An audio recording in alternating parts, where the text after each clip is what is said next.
You're listening to Eat, Play, Sex with Dr. Kat, the place to up-level that sexy life of yours, with expert talk on sex, love, and nutrition.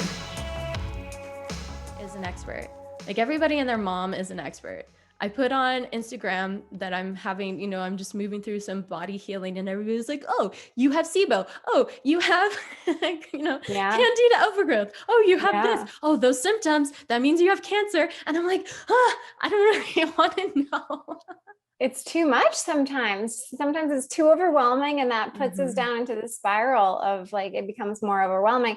And I can't say, like, it's more often than not, people come to me and they have all of these ideas of what's going on and they've gone down every rabbit hole. And I actually think it's worsening their health because they're just trying to consume and solve, and like they're spending most of their time looking up their health conditions versus eat, play, and sexing, right? Like just being. And I think that is definitely part of the process that leads to chronic disease.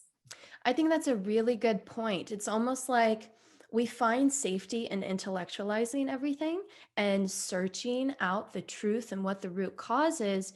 But like you just said, if we just take care of what we're eating and we play more, we enjoy our lives more, that reduces the stress, which is actually causing a lot of the issues to start or 100%. overworking. 100%. Yeah. And I think, that's why on my questionnaires, my intake forms, one of the things is purpose. Do you have a purpose? Like, do you know why you're here? Do you have passions? Do you have hobbies? I can really tell by like some of those lifestyle and just like happiness questions, where somebody is in their health journey. Because if you only have one thing to focus on, the things that are going wrong in your health and like what isn't serving you, and you don't have the things to focus on that bring you joy, that increase serotonin, that really change us from a neurotransmitter level, then you're going to experience more pain. You're going to be kind of stuck in that cyclone cycle of, discomfort and I am my sickness and everything that you talk about, I know, on your show too.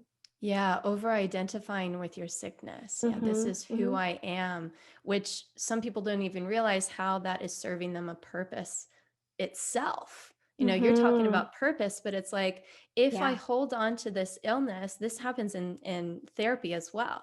And side note, I love that you're combining the two, like that you just brought that up. Because if a person is identifying with, their illness, it can create like a victim story, or everybody support me or take care of me or look at me or attention to me, than it is. And that's helping them in a way. Yeah. And I asked that question, and that is, if you didn't have this illness or if you didn't have the symptom going on, what would you lose? Like, what would you actually lose if this went away? Or what wouldn't be here if we got rid of this? Because there's almost always something that is actually serving the person. And it doesn't mean that they still want it, but to understand that connection, that bond that they have with the sickness, I think is really important, because we need to figure out, what do we do when that is gone, whether it's attention or whether it is bonding with your partner because, you get to snuggle more, whatever it is. But I think it's really important. That's where you guys come in for sure. Yeah. And so I, speaking for myself, in my 20s, I definitely was a work warrior. I filled my time to the excessive and just kept up on caffeine. Right. And I struggled with so much gut issues at that age. And realizing that was serving me a purpose of, so I didn't feel like a loser, like I would work really hard. And so, it also helped me to avoid intimacy. So a lot of the gut stuff that I was dealing with was manifesting as a result of those fears. Yeah. Like my gut doesn't feel good. Like I don't want to have sex, or don't touch me, like I feel bloated, or that there's some of that we don't want, and then there's some that's a protective layer that's actually letting us not be intimate with people, or protecting our hearts too. And then your piece on the work, I can totally relate to that. That's definitely why I've dove into the mental health world, and I'm so fascinated by everything that you're talking about, is because a lot of us that are workaholics, what would happen if we stopped working is one question. What is there that we're kind of feeling, which I can relate to. And we're putting ourselves into sympathetic dominance and survival mode. And so we're always like looking for things that could go wrong, and we want to do, accomplish more, but we're not in the rest and digest mode. So gut symptoms are likely to be experienced when we're in that survival mode, because we're not digesting our food. We're not, breaking down our nutrients. We're not in a place where our body wants to eat, or should be eating, I should say. Yeah, yeah. And I really want to dive into that piece. And I also really want to meet this baby Dr. Mary, the one who was a workaholic. Is there something, I oftentimes ask my guests if there's something that they know now that they would have told their younger self about, whether it's sex, love, nutrition. What would you have told her? Simply put, you are enough. I think that was like a big piece of it, is wanting to prove myself in the world, to myself and to others, that I was smart. I could do it. Like I can make money. I can do all the things. I can start a business. But it all comes back to like, you are enough. Like I am enough right now without having a business, without being financially successful or whatever it is. And just really settling into that. And I think that was the process of me starting to find my authentic self and to be comfortable with just being. And that's a continual process, but I think it's a big one for me specifically. Well, I think honestly, that's the cultural disease that we have. How oftentimes that comes into my office, as we're working through some sort of past trauma or experience, the thought that and belief that comes up is I'm not enough, or I'm doing something wrong, or I can't, And so I think what you're sharing, so many people can be able to relate to that. Yeah.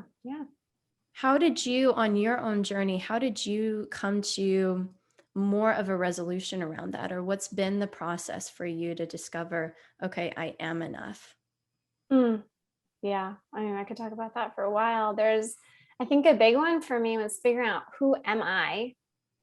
I didn't get the wine glass memo, first of all. I feel like Oh, I do all pleasure, like I'm like, how can I make my water more pleasurable?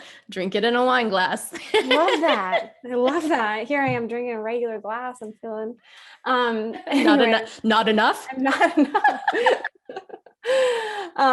For me, it was figuring out who I was. And I really thought I knew who I was. I'm sure I'll look back thinking that I knew who I was right now too. And I keep discovering and like unraveling pieces of me.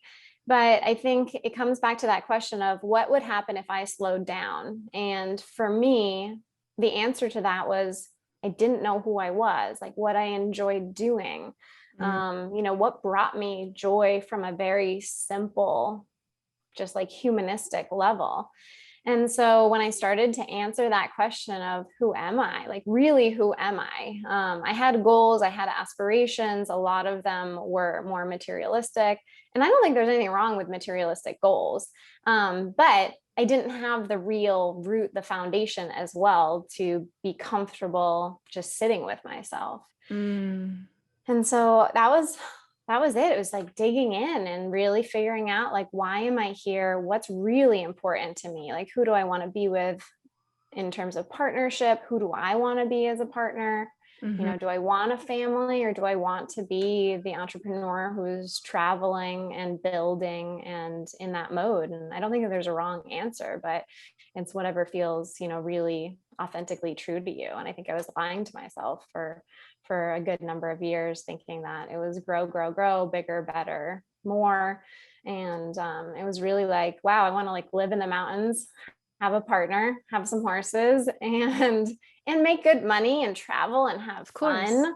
Yeah. But not the emphasis as much on that as I thought it was going to be. Yeah. So allowing yourself to desire what you desire, but finding the balance in it and realizing the complexity of who you are as multi-layered, and each of those needing attention.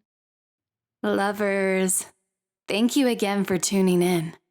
If you enjoyed the show, hit subscribe and head over to eatplaysex.com to connect with me and grab my sexy guides. Because my goal here is to get you to eat, play, and sex better so you can improve your sex life, which will improve every aspect of your life. Until next time, keep it sexy.